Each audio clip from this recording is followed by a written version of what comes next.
What's up, everyone? Welcome to the Day in the Life podcast. Today on a new episode, we have a pretty interesting domain for you. It's called what is it called? Masonry. It's masonry, and it's gonna be kind of revolving around construction and how it works. Our guest today is a good friend of mine. Present yourself. I'm Zach. Nice to see you guys. Thanks for having me. Welcome. Yeah, thanks. So tell us a bit for the people that have no clue like what masonry is. Just give us a quick resume of like. So masonry is basically it's bricklaying. So what we do is we lay bricks. We build walls. There's different industries in the masonry business, but like us, what we do is basically we restore walls. So Okay. we demolish old walls, keep the bricks, put them back up. We work with old buildings. Mm-hmm. We don't build new construction. Okay. So yeah.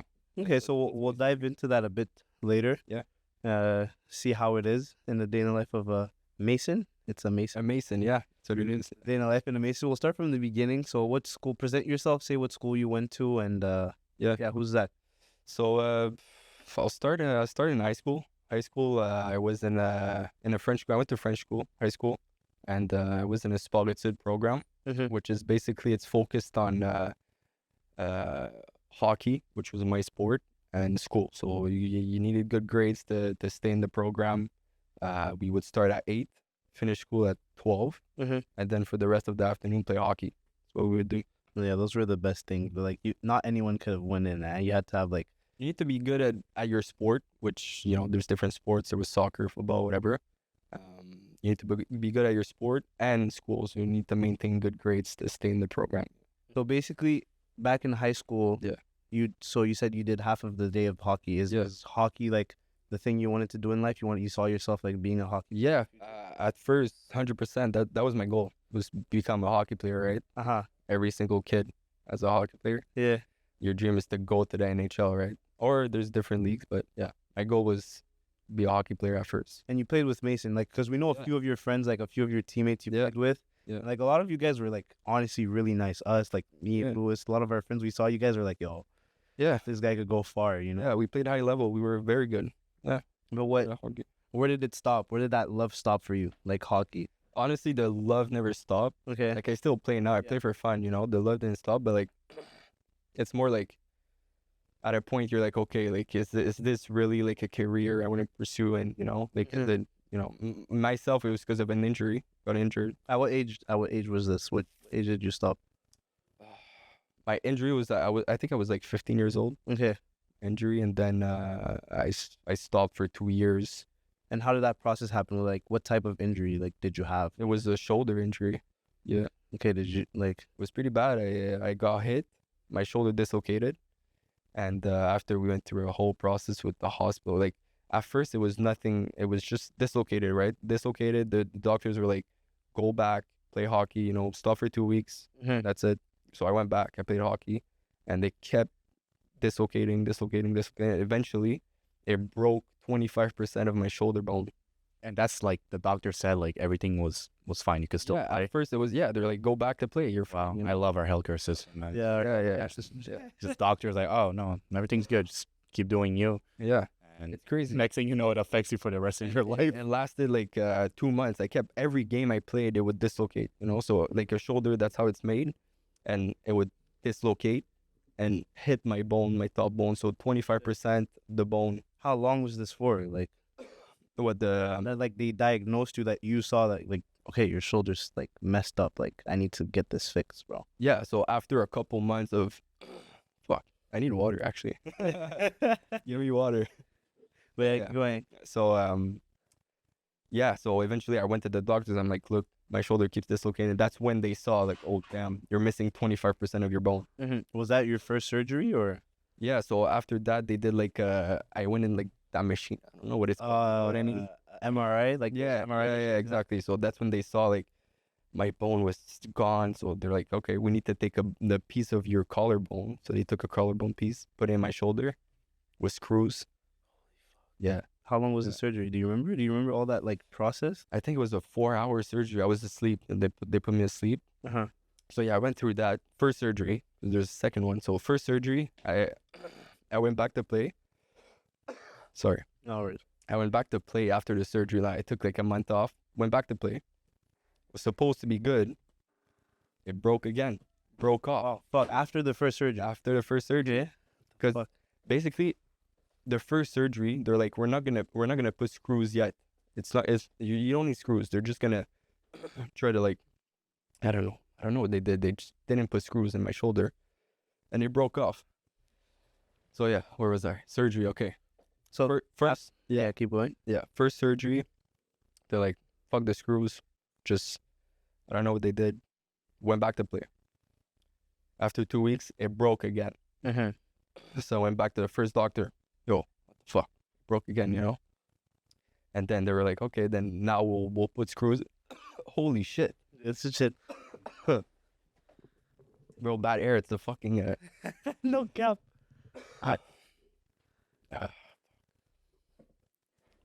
It's a very emotional story, man. I understand. Tears in my eyes. I'll keep that here. Yeah. So, yeah, I went back for a second surgery. And now my shoulder's working. Okay, so by then, whatever you realize, okay, hockey at that point. Yeah, because Probably after my second surgery, I like that whole process. Like I lost 2 years of hockey after the second surgery. So like, It's never easy to just like jump back in. Like yeah, like I'm out of shape. I lose my skills. the system, the system that in the school that you were in, right? Like they, Yeah. were they involved in your like recovery? Like were they just like, oh, you're out? Like were they working towards like, oh, we're planning on having you, or you're kind of just like, what I mean by that is like, kind of like in any pro team, right? Like Yeah. I'm assuming you were if not the best player on the team, like you were, No, I wasn't the best player. but you were like an important role. He was definitely one of the top guys. Every time we came to see you, we were definitely. Yo, you were like the highlight. Yeah. Yeah. Okay, no, it's okay. I'll humble. I get it. No, but my question is like, if you like, let's say I don't even know this. Like when you were out, like you were out for, you said like almost 2 years. Yeah, the whole process, like both surgeries and like the time I took off, like And they 2 years. move on without you. Yeah, it's not like I know in soccer it's like that. You keep your team, right? Football. Football, yeah. But it's not, in hockey, it's not like that. You don't follow your like. You could go to. There's so many leagues, right? There's Yeah, but like for the level that you were playing, so I was curious. Like, oh, since it's like a high school thing at the same time. It's like Yeah. the team moves on without you, and they like, yeah. But I came back and I played. I still played for this, not the same team. You see, okay. it's not the same team, but I was still in the same program, same level too, same thing. But it's just at first it was more. It was I played for like the city, and then when I came back, I played for the school. Just I played against other schools. Oh, okay. Yeah. Okay, and the recovery process. Yeah. So was it 2 years that your shoulder was healed, or like the recovery process after that second surgery? Like, what did they restrict you from doing? You know. I couldn't do so many things for a long time. I couldn't move my shoulder. It was a brand new shoulder, almost 25%. It was a new bone, you know, like they took a piece of my collarbone to put in my shoulder. Yeah. You know, it was hard I did physio. I even tried acupuncture. Oh my. Yeah, I went far. I never did that. Yeah, I don't know if it helped. I don't know if it, but I tried it. So after that, what year did you graduate? What year? I'm so bad with years, but I was 17. You were 17 when you graduated. So after that, to get back on the masonry, Yeah. to become a mason, like, do you have to go to college, or after is it? So me, I didn't go to school for it because my dad's the owner of the company. So when your dad's the owner of the company, he could just give you a card to be able to work in construction. Okay. And so I didn't go to school, but usually, yeah, the process of going to school for a trade. Okay, it's the trade. Yeah, it's called a DEP, French. Yeah, it's for different trades. You could be an electrician. You could, How long does it take? Let's say like someone leaves high school, like it takes for masonry. It's about a year. Yep, it's a year. okay. Not too long. So The shortest. so after that, what were your responsibilities? Did you start working right after you left high school, or how did you like? Actually, after high school, I went to the CJEP college. Uh-huh. I went to CJEP. Where'd you go in? Business management, something like that. Yeah. I stayed for not even a semester. I quit. Was it for you? I was good in school, but I didn't like it. I couldn't stay still and listen to a teacher. Yeah. So yeah, Just neither. yeah, I hated it, bro. And So yeah, I left that. I started working with my dad. I loved it. I loved the I love the physical work. Mhm. It's amazing. It's like a workout, right? Yeah, and how old, like, is this company? How long was your dad working? Was it your dad? Did Yeah, so his dad? yeah, it was my grandpa. Okay. Started a company 40 years ago. Okay. Yeah, it's a family business. Okay. And yeah, my dad took over. And yeah, so I started working with him. I started like I was going to school, and then in the summer we didn't have school, so I worked a couple of days with my dad. I liked it. And at that point, was it now was it, sorry, at that point, did you like, were you thinking of taking over the company, or you just like went to work with your dad? At first it was just work, because I just worked on the job site, physical work. But then as I got older, I'm like, okay, well, there's also a business. Mm-hmm. It's not just working and laying bricks, right? And that's the part I loved and I got attached to. It's the business side of it. Okay, that's what I was wondering. Like, Yeah. was like being a mason like ever your passion, or like it's really with time that you grew to love it? Like, I grew to love it. Yeah, it's a beautiful. It's art, right? The guys that work with us, they're artists. They like, especially that we work on old buildings. Mhm. The way they're made, like there's like designs in the bricks. It's you don't see that today. So yeah, it's a beautiful trade. Okay. Yeah. So basically, well, I want to really dive into the details Yeah. of what you guys do. So if some people don't know what like a mason is, it's like you see when you drive outside and then you just see like, how do you call those big things you guys put up or something before? Scaffolding. So Yeah. there's this big scaffolding in front of the buildings, and like there's a bunch of people working. So like, Yeah. let's say, take us from the beginning. Let's say Well, yeah. I need to fix my house, or I have a building. I call you guys. Yeah. Like, how does it start? Like, So the process, like, yeah, we get asked for estimation. So some clients, they call us for estimation. We take an appointment with the client, give them an estimation. It could be, there's so many things. There's redoing a whole wall, basically. So there's either you take it down, take the wall down, put new bricks up. Okay, that's the first option. Or you take the wall down, clean the bricks, and so we recycle the bricks, and we put them back up. That's probably like a cheaper, like, it depends on the. It's not only that; it's some like, especially in Montreal, like downtown Montreal. There's a lot of rules that you have to keep the brick. Like laws. Okay. Yeah, so you have to keep the bricks. Like they don't want to change the look of the building, because in certain areas, all the building look the same. They have the same designs, So if there's one building that stands out with new bricks, it doesn't make sense. Okay. So they're very strict with that. So it has to do a lot with law. It's not about the money or the price of it. Okay. So the beginning, you guys don't even like really. It's really brainstorming and checking like, oh, we're gonna need this amount of time or like, this amount of bricks. Yeah. So do you go at the job site? Like, how do you like? How could I say? How do you start off your week? How do you guys like plan out your week? Let's say you have a job. It's someone that's like redoing their wall. Yeah. Okay. Do you get there? What happens once you get there? So the first step is, like you said, putting up a scaffolding. Okay. How long? What you see, it depends on the size of the wall. Like you can have like a regular, like average scaffolding is up in 2 days. Okay. 2 or 3 days. Yeah. We have a team for scaffolding. So like 2-3 days, you guys aren't even on the job. It's just putting that thing up. Putting that thing up. We're not touching anything yet. We're just putting the equipment. We're delivering the bricks that we need, the cement to build the wall. And yeah, after that, so scaffolding first, and then it's the demolition. So everything that needs to be demolished. Okay. So it's either the bricks, it could be stones, because we also do stones. There's stone walls. There's blocks. I don't know if you guys see this. Yeah, like in this There's blocks. Yeah. So then it's demolishing. Then it's either throwing the materials out or recycling it.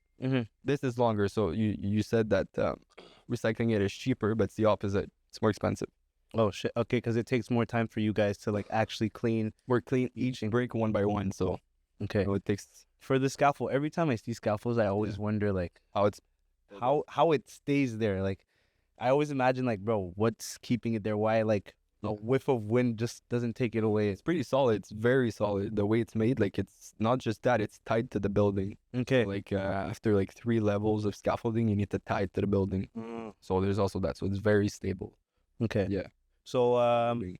let's say bricks. Like, where do you guys? Let's say someone wants like new bricks. How does that work? You guys? Like a new wall. Yeah. Like, basically. let's say okay. We'll give a image for like even the viewers. Like, let's say there's someone that has like a 5-story building. Yeah. Okay. It's 5 stories. Yeah. I don't know how wide. Okay. Yeah. So let's say he wants to do a whole wall, like a whole Yeah. face of a wall. Yeah. Like, how do you guys calculate like the amount of bricks? Do you like? Yeah. Just It's with the square footage. okay. So there's different brick size too, but on average, like 1 square feet, it's 6.6 bricks. So Mhm. that's how we calculate like how many bricks we need for the wall, and then and then for the cement, because need cement to build a wall. It's what is it? It's 30 bricks for 1 bag of cement. Damn. It's not hard, you know. If you know the square footage, then you know the amount of bricks you need, and you know the amount of cement you need. So, but then we go through a whole process with our clients. Like, there's so many different colors of bricks, different types of bricks. There's different colors of cement too. So like we bring them samples. The client chooses the sample, the colors. Damn, this is sick. Yeah, it's sick. Yeah, it's Like Minecraft. Like you go literally that's what it is. literally blocks. Yeah, it's blocks. So it's fun. It's and I'm sure you guys have seen videos online of like satisfying videos of like laying bricks. Yeah, That's what it is. it's everywhere. Yeah. Yeah. It's amazing. Is that like that sort of is it considered an old school type of construction, or is still No, it's bricks are very old. Like if you go in Europe, like everything is masonry. It's not just bricks, there's stones. Like you look at churches, they're all made with stones. That's masonry. That's in the same.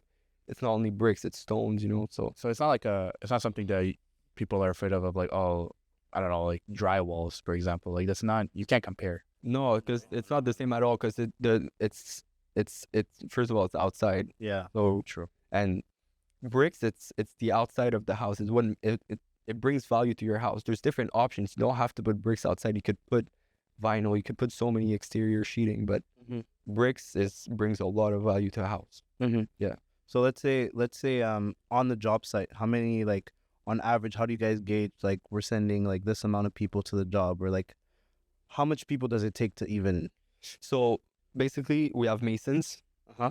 That's the people that lay the bricks. Okay. Then we have the guys that don't lay the bricks, that are there to clean the jobs and make sure it's always clean. Mhm.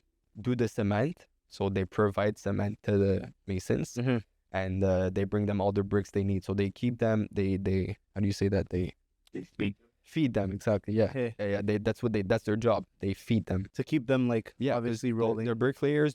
They lay bricks. They don't do anything else. That's what they're there for. They went to school for it, and they're good at it. So Okay. So the people that are on the what's it called, the scaffold? yeah. They never leave the scaffold. There's like those Yeah. people. They get everything ready. So there's guys downstairs Uh-huh. that prepare everything. There's also these guys. They're on the scaffolding, making sure everything is set for the masons. Mm-hmm. And that's like you said, it's feeding them. That's what it is. And for this you don't need to go to school. Anybody could be I don't know the word in English. In French, it's manœuvre. Okay.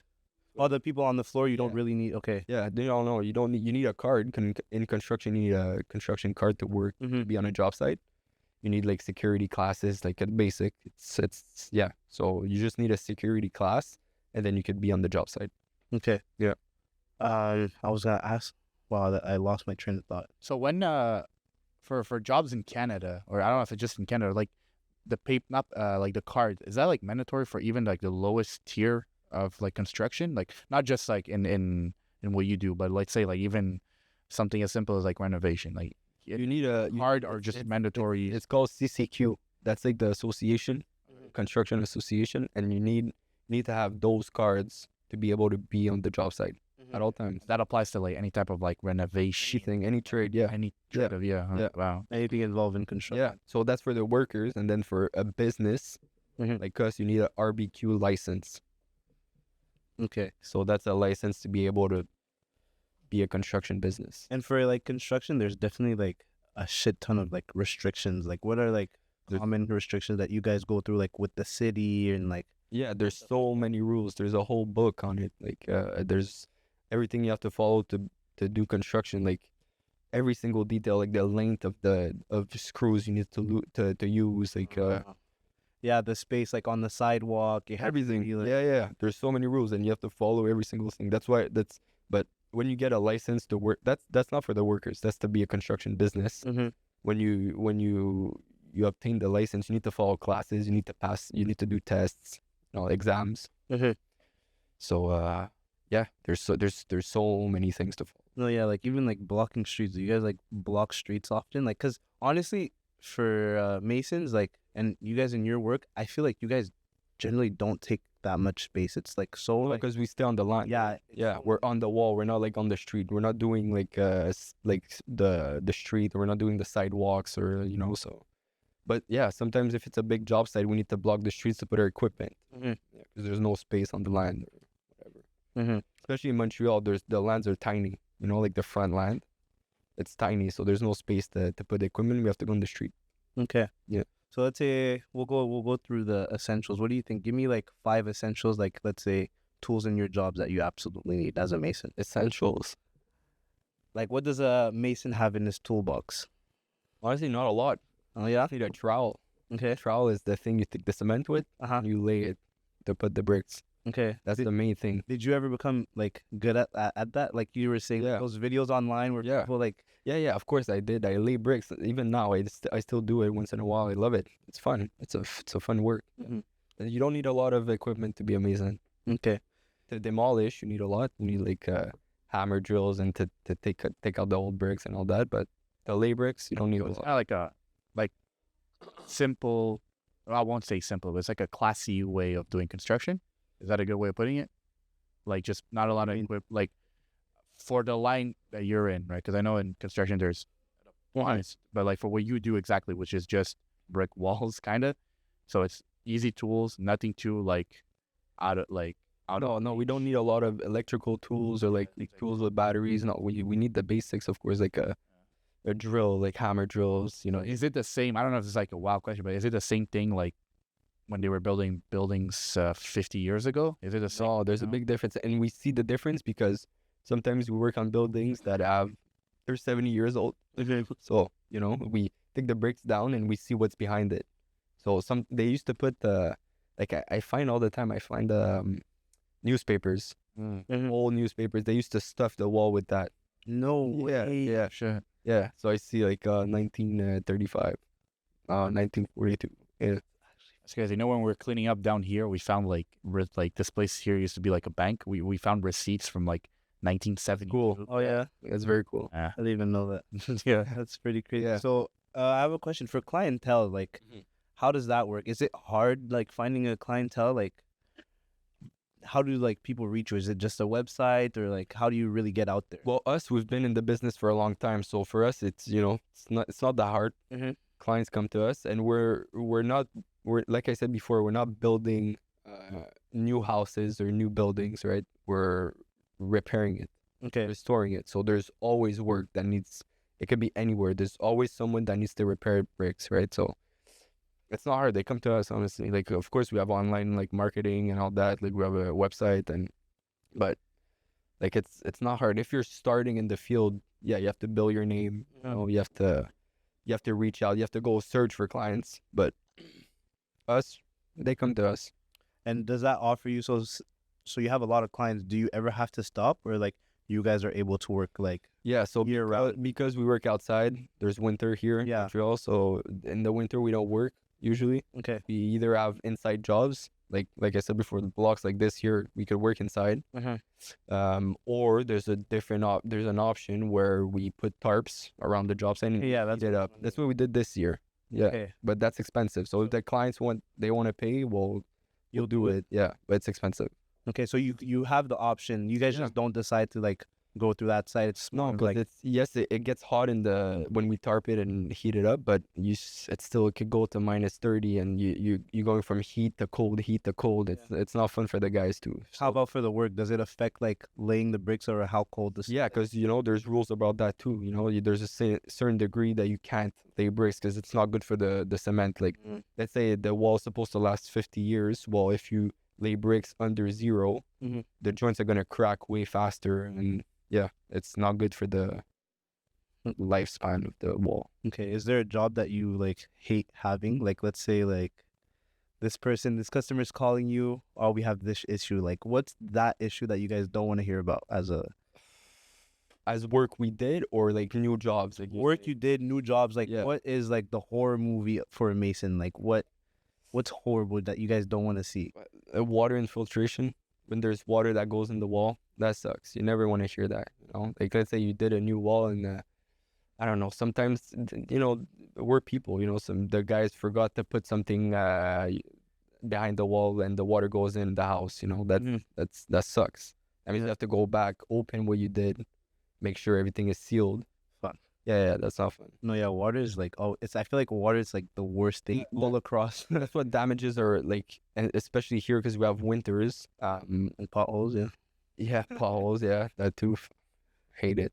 So yeah, we have winters. So if there's always water that goes in the wall. It's normal. Mhm. We put holes in the wall for water to evacuate. Like it's normal. There's supposed to be a little bit water, and humidity creates and whatever. But I forgot what I was saying. We were talking about like the water damage and like Yeah. So just explaining how. So basically, there's always water that accumulates in the wall. So here in Canada, it freezes in the winter. It expands and makes the joints crack. Okay.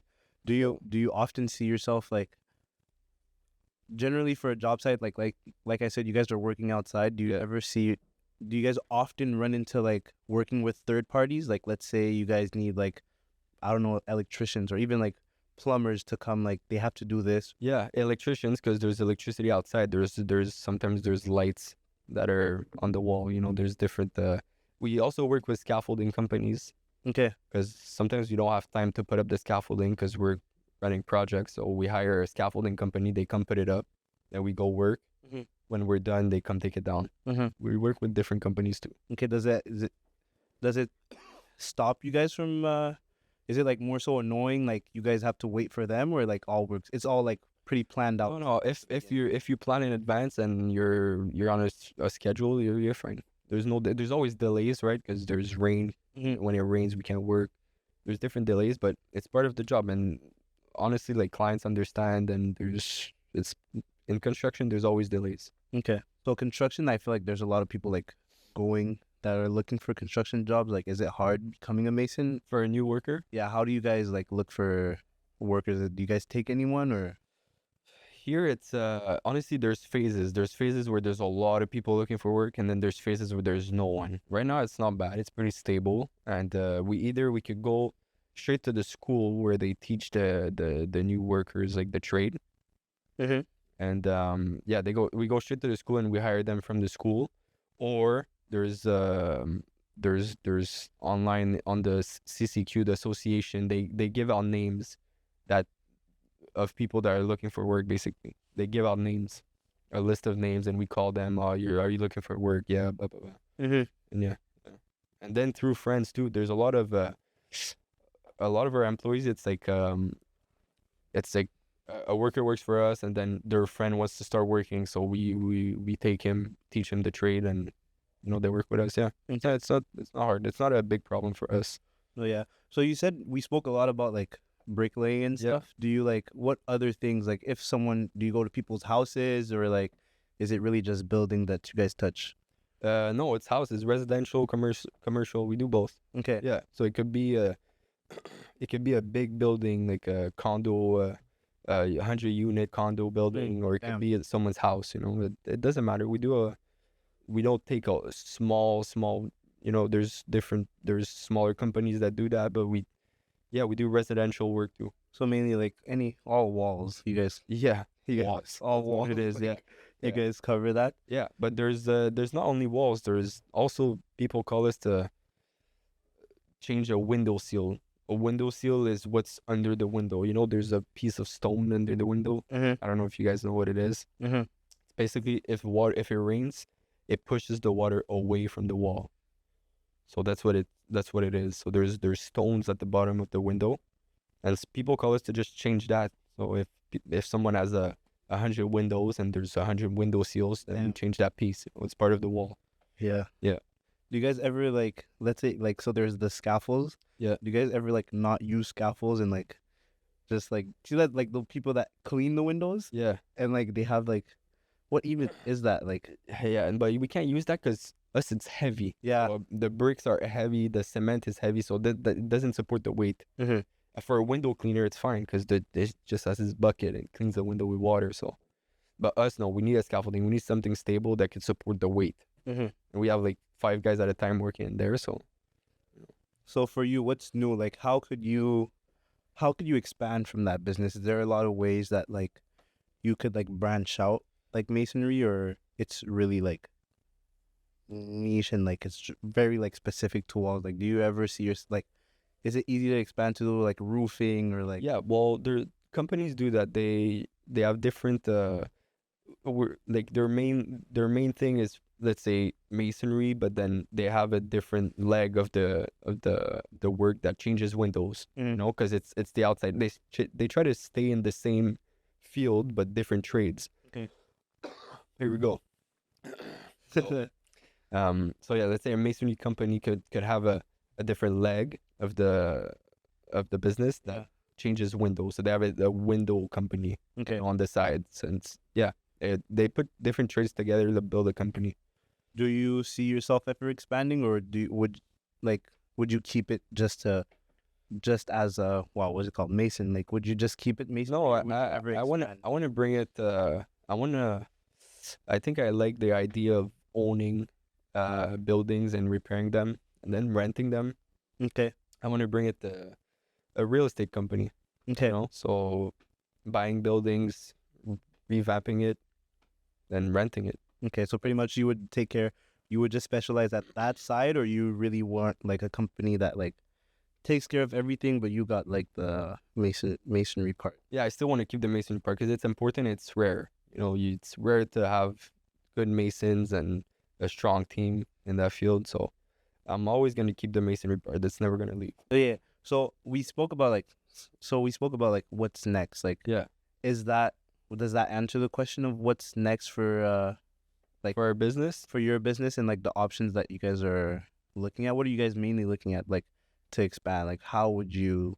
Right now, we're comfortable in their position. Honestly, we like what we do. We have a solid team, so we're gonna keep going in that direction for sure. But I don't have a time frame where I want to start opening new legs of the company or starting new trades or whatever. I'm not there yet. I don't know what time frame I'm on that, but if we're gonna keep going in the same direction, it's going good. You know, we have good clients. Right now, are you by yourself, or like do you have like a co-partner? Like, is your little brother really involved in this? Yeah, but well, I'm not a partner in the business. I work for my dad. It's under my dad's name, and eventually I'm gonna take over. My little brother too is younger, but he's involved. Yeah, and he loves doing masonry. He lays bricks though.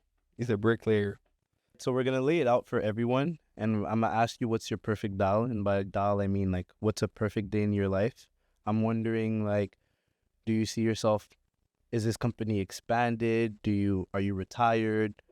How's your everyday life gonna be like? I'm not retired. Are you gonna? But in the future, like in the perfect day in your life, do you still wanna be a mason and be on the field, or do you just want to be on the outside looking at it? And yeah, for sure, because construction is hard on the body, right? So like, if the future goal is to not like, you know, when I'm 40 years old, I don't want to work like very physical work. It's hard on the back, it's hard on the knees, you know. So yeah, like the perfect dial, like you said, it's to not work super physical when I'm getting older. Okay, so at that point, what do you see yourself doing? Do you see like you, Zach, okay, right now, like in the future, you're at this point of your life, and you say you're really happy. It's like, I wouldn't say perfect, but it's a really good point in your life, like on your lifestyle and everything you're doing. Like, how would you see that? Like, do you want to go back into playing hockey? Do you ever still have that passion, or what's the goal? To be honest, I'm a simple man. Like, True. All I want is a house with no neighbors, couple animals, Yeah. some chickens, and yeah, just live. Like I said before, like I my goal is to be free. So I want to wake up one day and do that. I'm gonna do that. Wake up the other day. You know, I'm very simple. I like doing a lot of things. I like learning new things. So yeah, the what I'm seeing is that, yeah, like I said, not working too physical on the job sites and being free with my time. No, yeah, literally like the perfect life, the perfect job. Yeah, It's different for everyone. Yeah. I like that. You've always been simple, Yeah. like you said. yeah, exactly. No, yeah, I really appreciate you for Yeah. for coming on here, expressing your story, saying like a bit what being a mason is. Is there anything you want to tell the people of like what's next for you, how you could reach you? Where are we gonna see you in 5 years from now? See me in 5 years in the masonry business. If you need work, call me. So I like that answer, honestly. I really appreciate you for having us. Yeah, thanks for having me. Don't forget to subscribe, follow us on all our socials, Day in the Life, the Day in the Life podcast. And Zach, is there anything you want to say about people that are pursuing becoming a mason? Go for it. We need workers. So yeah, if you're ready to work hard, work with your hands, come work in the field. Awesome. We wish to see you in the near future, see where you're at, Yeah. and we'll see you next time. Thanks for coming. Thanks. Ciao. Ciao.